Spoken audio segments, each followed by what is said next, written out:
The alarm screamed through the bridge of the Frontier's Hope. Captain Daehyun jumped from his chair and stared at the main screen. His heart pounded as he saw what his sensors had found. A ship floated in the darkness of space. It was beautiful, made of something that looked like white crystal. The design was gentle, with smooth curves that seemed to flow like water frozen in time. Daehyun knew what it was immediately. A Vellani vessel, but something was very wrong. 3 dark ships circled the Vellani craft like sharks around wounded prey. They were Crethean raiders. Their ships looked like weapons themselves, all sharp edges and black metal. Weapons fire lit up the darkness as the raiders attacked. "Captain, the Vellani ship's shields are failing," said Minseo from the tactical station. Her hands moved quickly across her controls. "They're not firing back. They're not even trying to run." Daehyun felt his jaw tighten. Everyone in the galaxy knew about the Vellani. They were the peaceful ones. They had not fought a war in 12,000 years. They solved every problem with words, with patience, with understanding. The galaxy respected them for this. The galaxy also knew they would never fight back. That made them perfect targets. "Captain, coalition law says we cannot interfere in Vellani matters," said Hyunwoo from the navigation station. His voice was steady, but Daehyun could hear the conflict in it. "We could face sanctions. We could lose our exploration license." Daehyun looked at the screen. He watched another blast hit the Vellani ship. He thought about the beings inside that beautiful crystal vessel. They were probably meditating right now, trying to send peaceful thoughts to their attackers. They believed that all life was sacred, that violence was never the answer. The raiders did not care about any of that. "Minseo, charge all weapons," Daehyun said. His voice was calm, but inside him anger burned hot. "Hyunwoo, take us in. Full speed." "Sir, the regulations," Hyunwoo started to say. "I heard you the first time," Daehyun interrupted. "Now I'm giving you an order. Those are people out there. I don't care what species they are. We're going to help them." The Frontier's Hope was not a warship. It was an exploration vessel built for discovery and research. But humans always made sure their ships could defend themselves. The galaxy was not always a safe place. The human ship rushed forward. Its weapons came alive with light and fury. The first raider never saw them coming. Daehyun's ship hit it with everything they had. The raider's shields flickered and died. The ship spun away, damaged and retreating.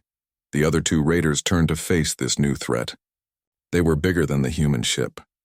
They had more weapons. But Daehyun had something they did not have. He had a crew that knew how to fight smart. "Evasive pattern Delta," he called out. "Target their weapon systems. Don't let them get a clean shot." The Frontier's Hope moved like a dancer, spinning and diving through space. Human reflexes were fast. Human tactical thinking was creative. The galaxy had learned this about humans quickly. When they fought in ways no one expected. Minseo fired again and again. Each shot was precise, calculated. She did not waste ammunition. She did not miss. One raider lost its main cannon. The other lost its engines. The raiders had a choice now. They could keep fighting and probably die, or they could run. They chose to run. Their ships jumped into faster-than-light travel and vanished. Silence fell over the bridge. Daehyun let out a breath he did not know he was holding. "Status of the Vellani vessel?" he asked. "Heavy damage, but intact," Minseo reported. "Life signs stable." "They're hailing us. I'll put them through." The screen changed. A face appeared that made Daehyun catch his breath. The Vellani were beautiful in a way that seemed almost unreal. This one had skin that seemed to glow with soft blue light. Its eyes were large and silver without pupils. It looked at Daehyun with an expression of deep curiosity. "I am Solith," the being said. Its voice was like music, gentle and warm. "You have saved our delegation. This action was not required by law or treaty. Why did you help us?" Daehyun thought about the question. It seemed strange to him that anyone would need to ask. "Because you needed help," he said simply. "Because it was the right thing to do." Solith tilted its head, studying Daehyun carefully. "Your species is known to us, humans. You have been part of the galactic community for only 30 years. Many species fear you. They say you are violent and dangerous. They say you cannot be trusted. Maybe they're right," Daehyun admitted. "We can be violent. We can be dangerous. But we try to be better than our worst impulses. We try to do what's right." "Fascinating," Solith said softly. "Captain Daehyun, my ship is damaged. We require assistance to reach Unity Prime Station. Would you be willing to escort us?" "Of course," Daehyun said without hesitation. "Then I have a request. Soleth continued. I wish to observe your species more closely, to understand what I witnessed today. Would you permit me to travel aboard your vessel? Dahyun felt surprise. The Villani kept to themselves. They spoke to other species when needed, but they did not spend time with them. They especially did not spend time with humans. Most aliens avoided humans when they could. You're welcome aboard the Frontier's Hope, Dahyun said. Fair warning, though. We're not as peaceful as your people. We argue sometimes. We get loud. We're messy. Soleth's face did something that might have been a smile. That is precisely what I wish to observe. 3 hours later, Soleth stood in the docking bay as a shuttle brought the Villani ambassador aboard. The crew had gathered to greet their guest. They tried to look professional, but Dahyun could see the curiosity in their eyes. None of them had ever met a Villani before. Soleth moved with grace that seemed impossible. Each step looked like part of a dance. The Villani wore robes that changed color as they moved, flowing through shades of blue and green and silver. Welcome aboard, Dahyun said, extending his hand. Soleth looked at the hand for a moment, then reached out and took it. The Villani's skin was warm and smooth. Thank you, Captain. I look forward to learning about your kind. Just don't expect too much, Dahyun said with a laugh. We're just people trying to make our way in a very big galaxy. Just people, Soleth repeated quietly. Yes, I am beginning to suspect that is what the galaxy needs to understand about humans. As Dahyun led Soleth toward the guest quarters, he did not know that this moment would change everything. He did not know that the Villani's decision to observe humanity would shake the foundations of galactic politics. He did not know that the friendship forming between human and Villani would one day save billions of lives. All he knew was that he had done the right thing. He had helped someone who needed it. For Dahyun, that was enough, but for Soleth, it was only the beginning of a much larger question. A question that would challenge everything the Villani believed about peace, about violence, and about what it truly meant to be good in a universe that was not always kind. Soleth had been aboard human ships for 3 weeks now. The Villani ambassador had traveled from the Frontier's Hope to a diplomatic vessel carrying Ambassador Hyejin to various human colonies. Every day brought new observations that challenged what Soleth thought they knew about humanity. The galaxy called humans violent. The galaxy called them dangerous. But Soleth was learning that the truth was far more complex. On the mining station orbiting asteroid D4847, Soleth watched engineer Minho work. The station's main support beam had cracked during a routine operation. 30 miners were trapped in a sealed section. The air would run out in 4 hours. Minho studied the damage with calm eyes. He was young, maybe 30 years old, with hands scarred from years of hard work. I can fix it, he told the station commander. But someone has to go into the damaged section to install the repair supports. The whole structure could collapse at any moment. That's a death sentence, the commander said. We'll wait for the rescue ship. It won't get here in time, Minho said quietly. He picked up his equipment.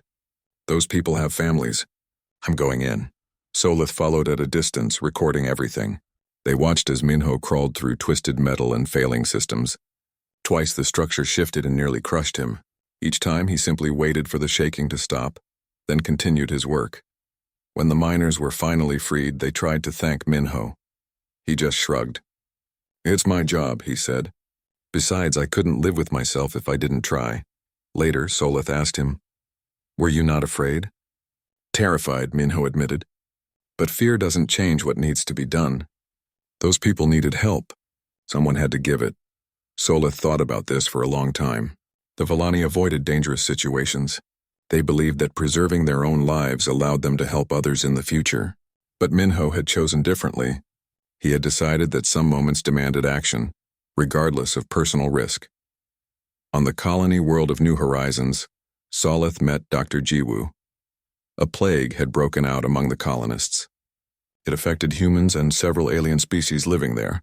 The medical facility was overwhelmed. Dr. Jiwoo had been working without rest for 72 hours.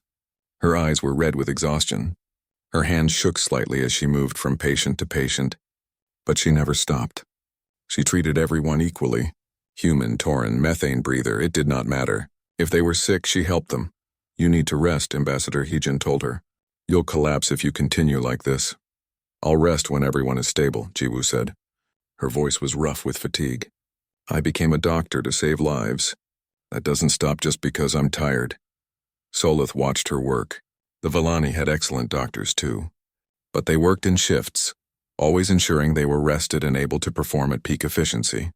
Jiwoo was pushing herself beyond all reasonable limits. Why? Solith asked her during a brief moment between patients. Why sacrifice your own health? Jiwoo looked at the Villani with tired eyes. Because right now, in this moment, I'm what stands between these people and death.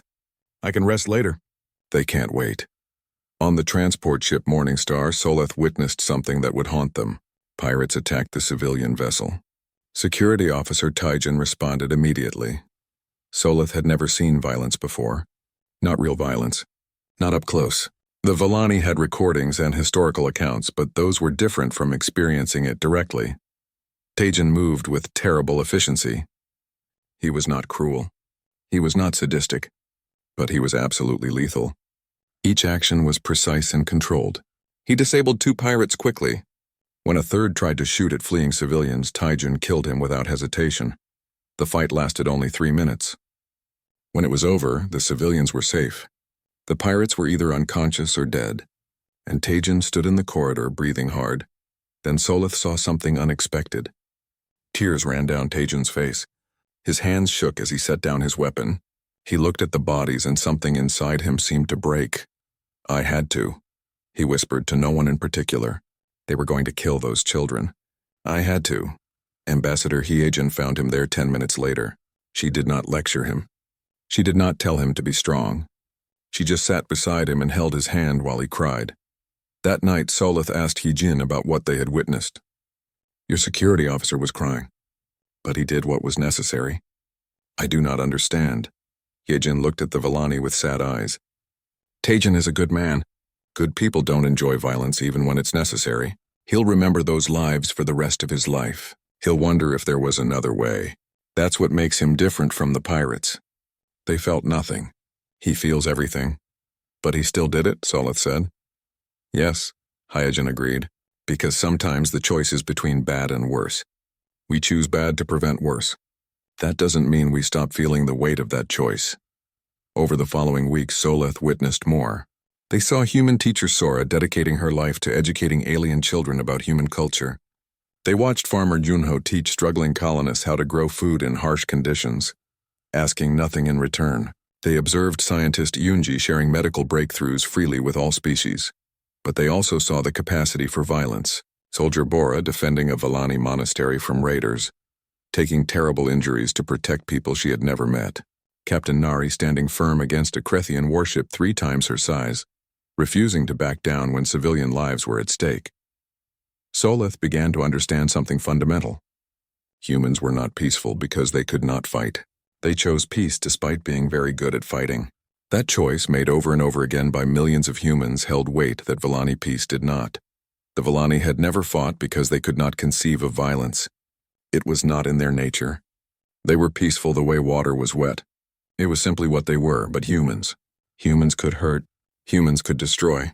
They had the tools and the knowledge and the anger. Yet most of them, most of the time, chose not to. They chose compassion. They chose patience. They chose peace. That choice meant something. Meanwhile, at Unity Prime Station, the political situation was growing worse. The Krethian Empire had formally proposed that humanity be restricted to their home system. They argued that human aggressive tendencies threatened galactic stability. Several species supported this motion. Ambassador Hyejin stood before the Galactic Coalition Council and made her case. We know we're new here, she said. We know we're different, but we're trying. We're learning. Give us a chance to prove we can be good neighbors. The council listened politely. Then they voted to schedule a formal decision in 60 days. Solith knew what that meant. The Villani had lived in galactic politics for thousands of years. A scheduled vote meant the decision was already made. The council was just following procedures. Humanity would be isolated, their expansion halted for generations. That night, Solith made a decision. They needed to return to Valen Prime. They needed to speak to the Villani Council, because Solith had learned something important during their time with humans. The galaxy needed humanity. Not despite their capacity for violence, but because of what they chose to do with that capacity. They were protectors. They were shields. They stood between the weak and the strong, between the innocent and the cruel. The Villani had lived in peace for 12,000 years. But Soleth wondered now if they had truly lived at all. They had avoided conflict, yes, but they had also avoided choice. Real choice. Hard choice. Humans made hard choices every day, and somehow most of them still chose to be kind. Velen Prime was the most beautiful world Soleth had ever seen. Crystal spires rose from forests of silver trees. Rivers flowed with water so pure it seemed to glow. For 12,000 years, no war had touched this place. No violence had stained its soil. Soleth stood before the Grand Council in the Hall of Eternal Peace. 100 Villani elders sat in a circle around them. These were the wisest beings in the galaxy, or so everyone believed. They had meditated on the nature of existence for centuries. They had resolved conflicts that seemed impossible to solve. Elder Marith spoke first. He was the oldest among them, nearly 800 years old. His skin glowed with deep blue light that pulsed slowly like a calm heartbeat. Soleth, you have returned from your observation of humanity. Tell us what you learned. Soleth took a breath. What they were about to propose had never been done before. It would shock the Council. It might even anger them. I propose that we form a formal alliance with humanity, Soleth said clearly. That we invite them to join the Villani Concordance. That we offer them our protection, our technology, and our full support. Silence filled the hall. It lasted for a full minute. Then the chamber erupted with voices. Impossible, Elder Marith said, rising from his seat. Humans are violent. They fight wars, they kill. Everything we stand for contradicts their nature. We have never allied with any species, Elder Yuna added. Her voice was sharp with concern. We remain separate from galactic politics by design. To join with humanity would make us targets. The Krethian Empire would see it as a threat. Other elders joined in. They spoke of danger, of corruption, of betraying everything the Villani represented. Their fear was real. For 12,000 years they had lived safely by avoiding conflict. Now Soleth was asking them to step directly into one. Please, Soleth said, raising their voice to be heard. Let me show you what I witnessed. The hall grew quiet again. Soleth activated the recording device they carried. Holographic images filled the chamber. The council watched Minho risk his life to save trapped miners. They saw Dr. Jiwoo work herself to exhaustion, treating all patients equally. They witnessed Taijin crying after doing what was necessary to protect innocents. They watched human scientist Yunji sharing medical research freely, expecting nothing in return. They saw farmer Junho teaching sustainable agriculture to struggling colonies. They observed teacher Sora educating alien children with patience and love. Finally, they watched soldier Bora. She was defending a Villani monastery from raiders. She was outnumbered 5-1. She could have retreated. No one would have blamed her. But she stood her ground. She took terrible injuries. She nearly died. All to protect Villani monks who could not defend themselves. When the recordings ended, silence fell again. But this time it was different. This time it was thoughtful. These are individual acts, Elder Marith said quietly. They do not represent all humans, don't they? Soleth challenged. I spent months among them. I visited dozens of worlds. I met thousands of humans, and I saw the same pattern again and again. They choose to be kind. They choose to help. They choose to protect. Not because it's easy, but because it's right. They also choose to fight, Elder Yuna pointed out. Yes, Soleth agreed. They do. And that is precisely my point. The council looked confused. Soleth had expected this. What they were about to say challenged the foundation of Villani philosophy. We Villani are peaceful because we cannot conceive of violence, Soleth continued. It is not in our nature. We have no choice in the matter. But humans? They can be violent. They are very good at it. Yet they choose peace anyway. They choose it every single day. That choice has moral weight that our peace does not. That makes no sense, Elder Marith said. Peace is peace. The method does not matter, doesn't it? Soleth asked. Tell me, Elder Marith, what virtue is there in avoiding something you cannot do? I cannot breathe water. Should I be praised for choosing to breathe air? We cannot fight. We cannot hurt others. It is simply our nature. Where is the virtue in that? You speak heresy, another elder said sharply. I speak truth, Soleth replied. We have lived in peace for 12,000 years. But have we ever truly chosen peace? Have we ever stood at a crossroads and selected the harder path? Humans do, every single day. They have the capacity to destroy and they choose to build. They have the ability to harm and they choose to heal. That is real peace. That is peace that means something. Elder Marith sat back down slowly. Even if what you say is true, why should we ally with them? What do we gain? Purpose, Solith said simply. For 12,000 years we have been respected. We have been admired. But we have also been irrelevant. When real crises occur, when true evil acts, we offer meditation and understanding. And sometimes that helps. But sometimes evil does not care about understanding. Sometimes evil must be stopped, not reasoned with. Solith pulled up another recording. It showed Krethian raiders attacking peaceful vessels. It showed slavers capturing innocents. It showed the strong preying on the weak while the galaxy looked away. We tell ourselves that we help by mediating, by offering wisdom. But how many have died while we meditated? How many have suffered while we sought understanding? Humanity has taught me something. Sometimes love demands action. Sometimes compassion requires courage. And courage without the ability to act is just fear wearing a disguise. You want us to become warriors? Elder Yuna asked, her voice filled with horror. No, Solith said firmly. I want us to become protectors. There is a difference. Warriors seek conflict. Protectors stand in its path. Humanity has shown me that difference.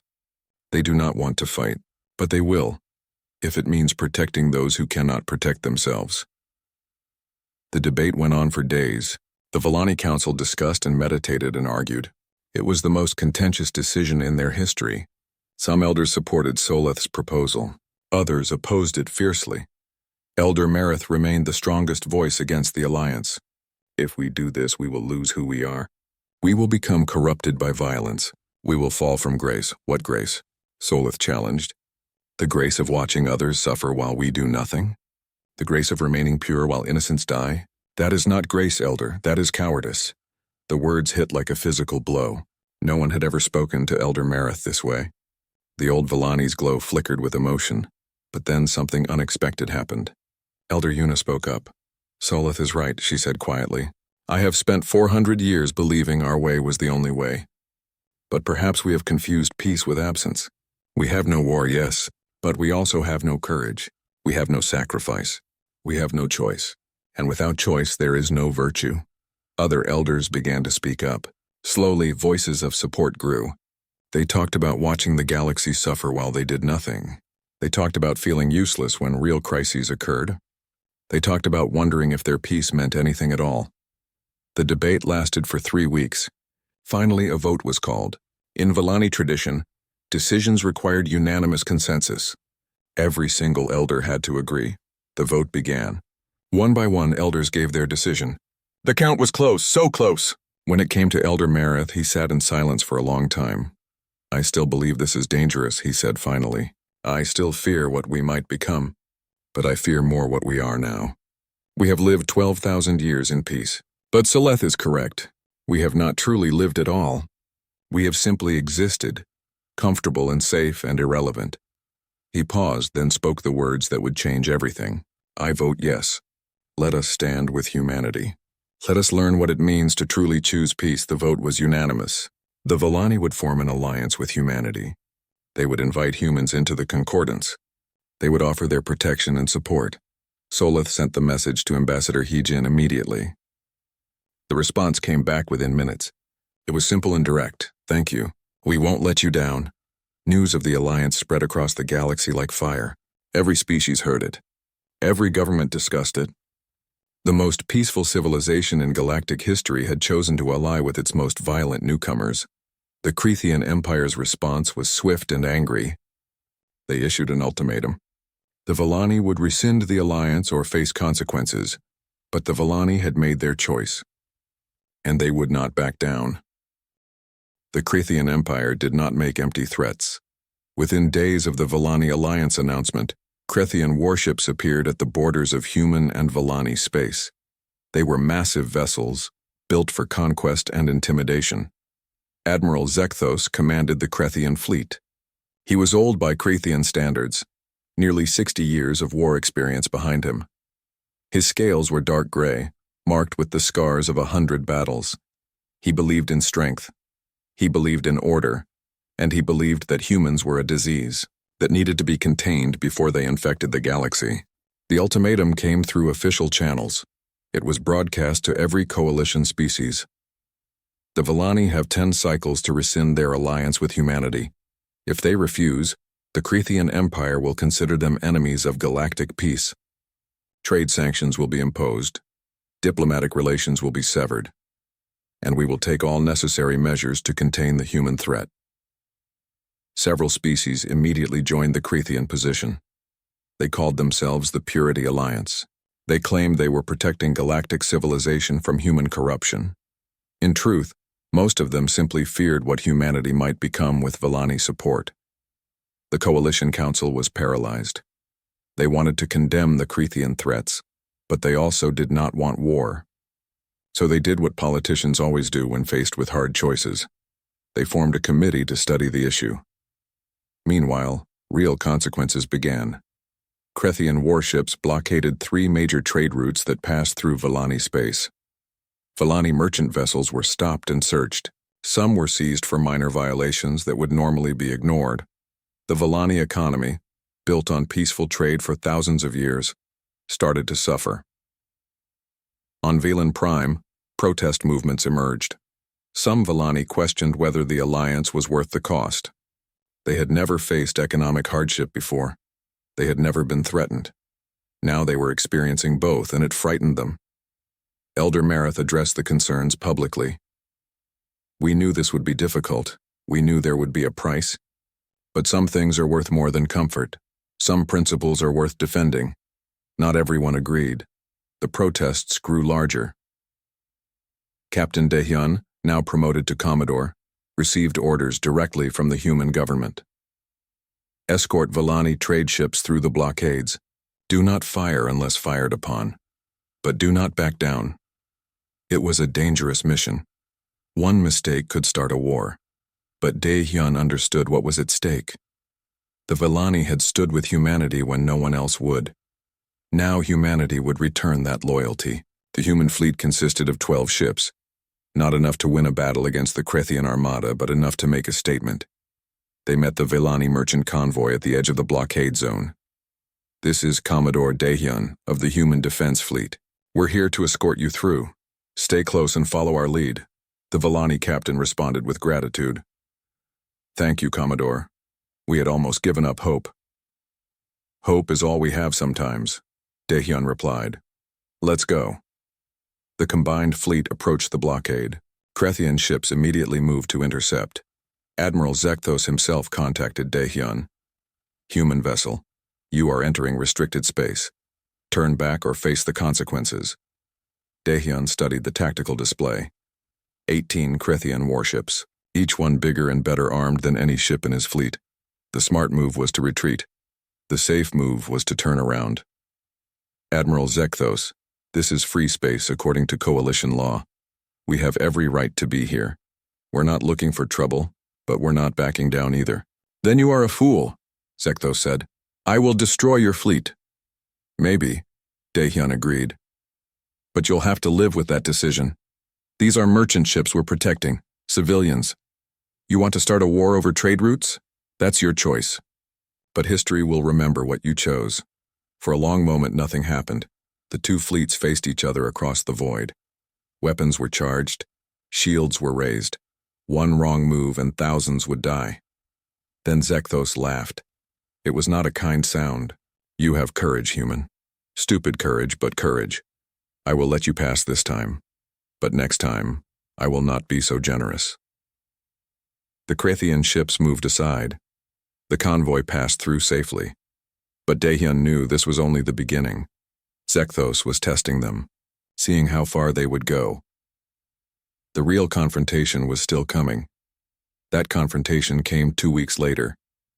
A human ship commanded by Captain Nari was escorting Villani freighters through a different blockade point.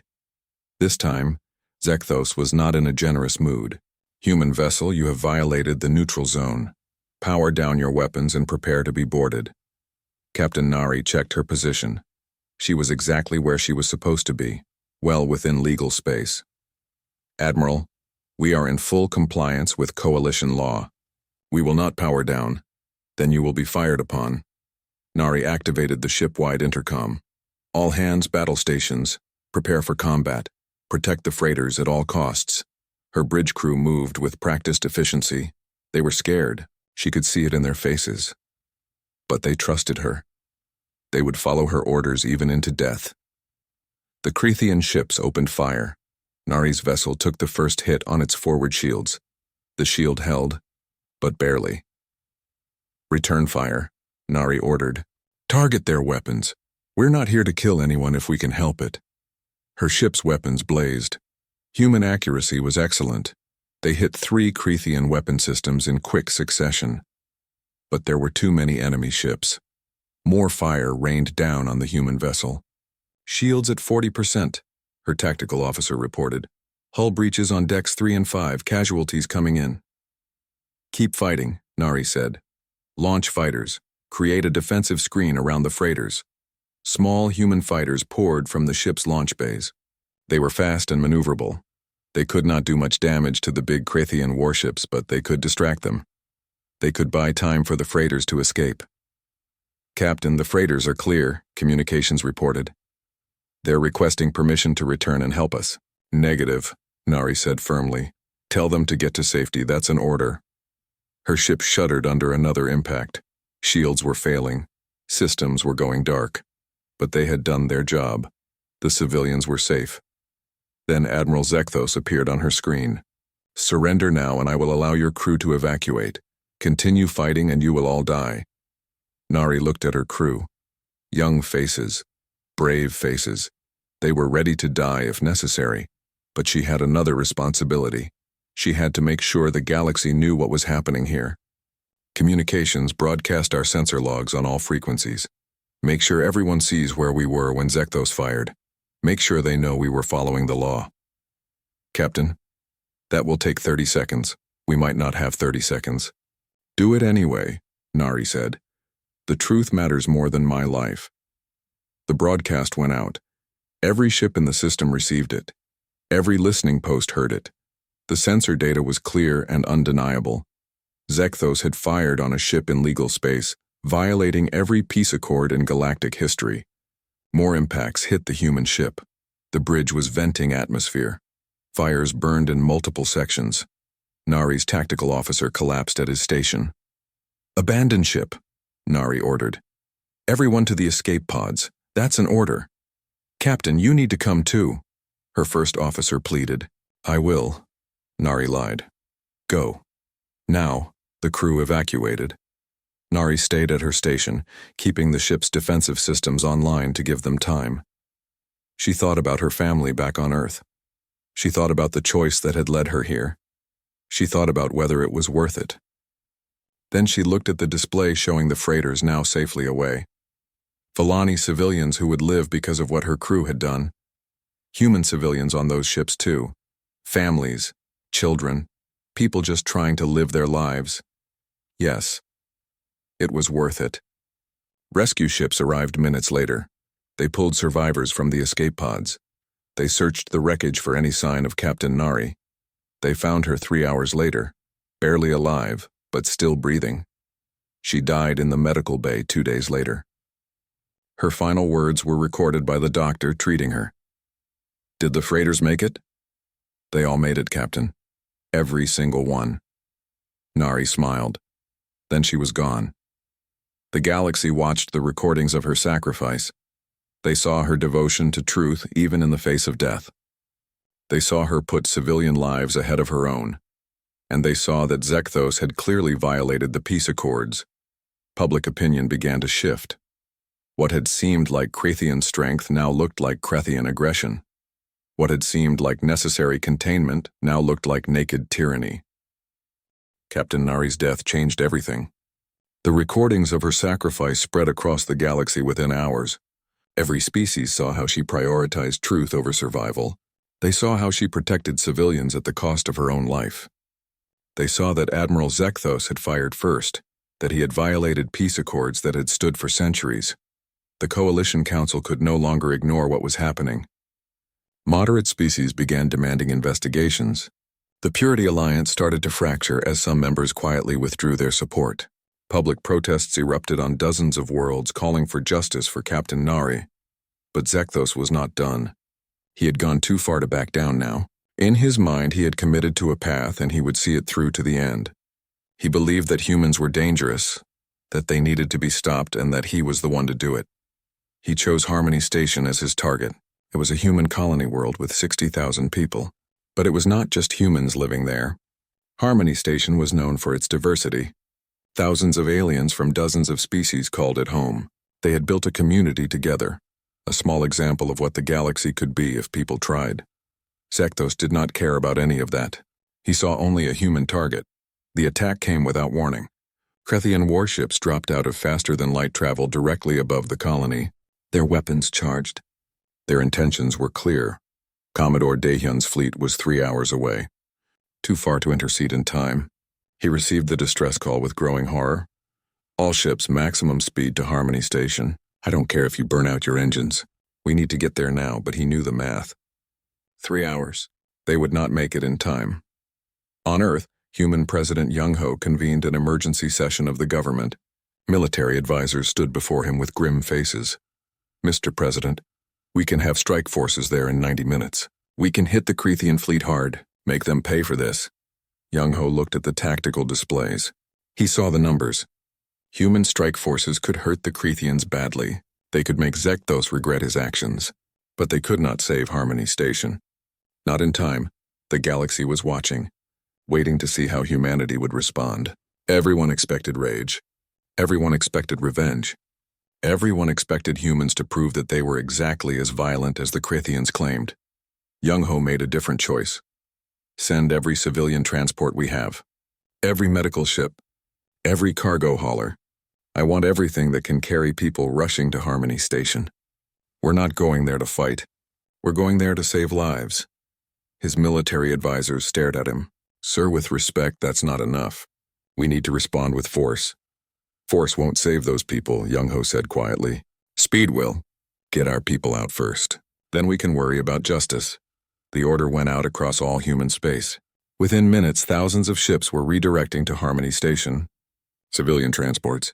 Cargo vessels. Private yachts. Even luxury cruise ships. If it could fly and carry people, it was heading to the colony. The galaxy watched this too. They saw humanity mobilizing not for war but for rescue. They saw humans choosing to save lives rather than take them. On Valen Prime, Solith heard about the attack. They immediately contacted the Vellani Council. We must help. We cannot stand by and watch this happen. Elder Marith agreed. Send out the call. Every Vellani ship that can fly. We go to Harmony Station. Elder, the Krethians will fire on us, another council member warned. We are not warriors. We have no weapons. We will die. Then we die, Marith said simply. But we die standing for something. We die proving that our alliance with humanity means something. We die as we should have lived all along, protecting the innocent rather than just talking about peace. Thousands of Vellani ships poured into space. Beautiful crystal vessels that had never seen combat. Ships built for trade and exploration and art. They all turned toward Harmony Station. On Unity Prime, leaders from other species watched events unfold. The Althean Confederacy called an emergency meeting.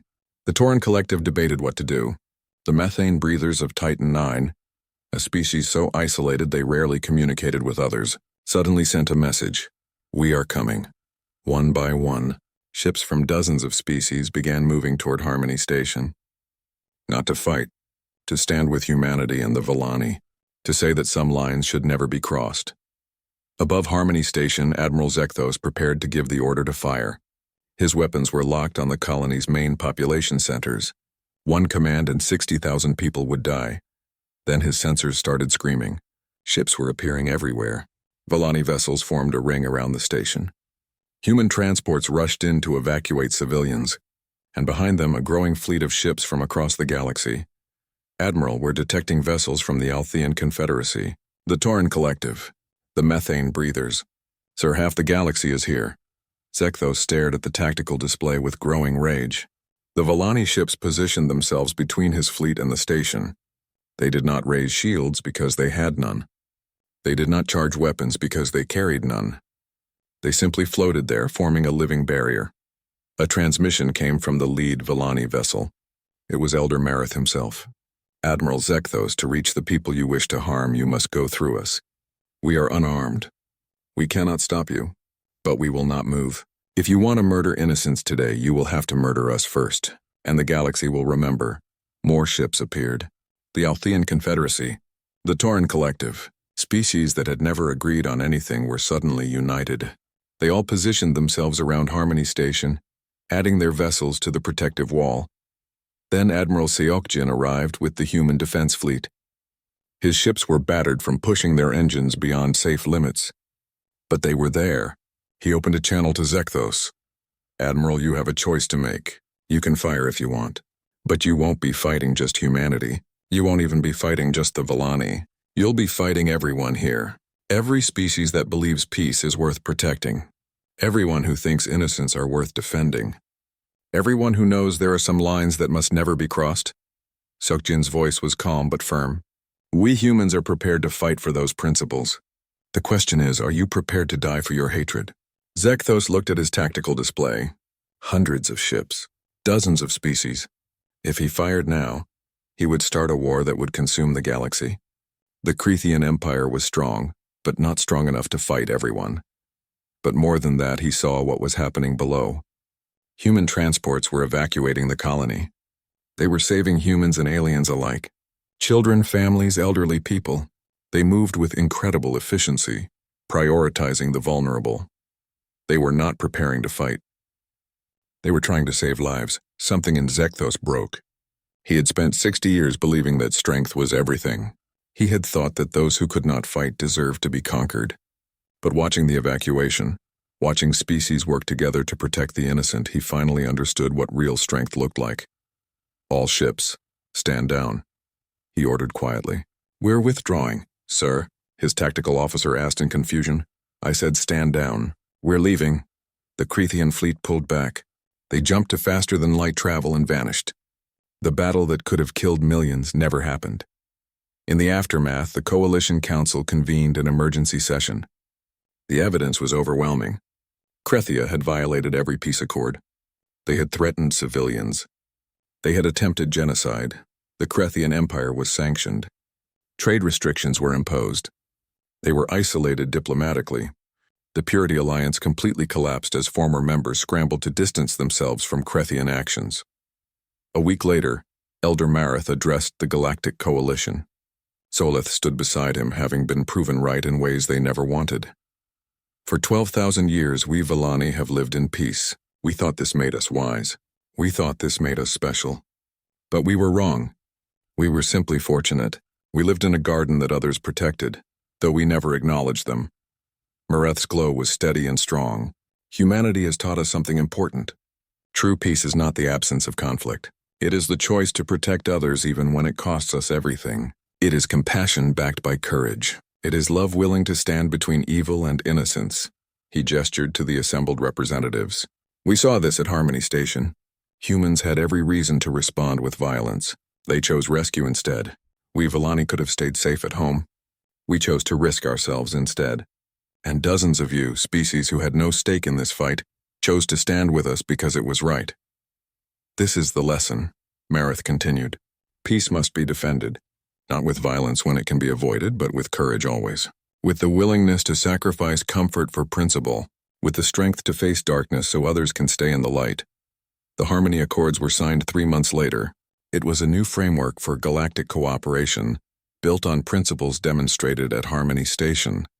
Every species that had stood together that day signed it. And slowly, others joined.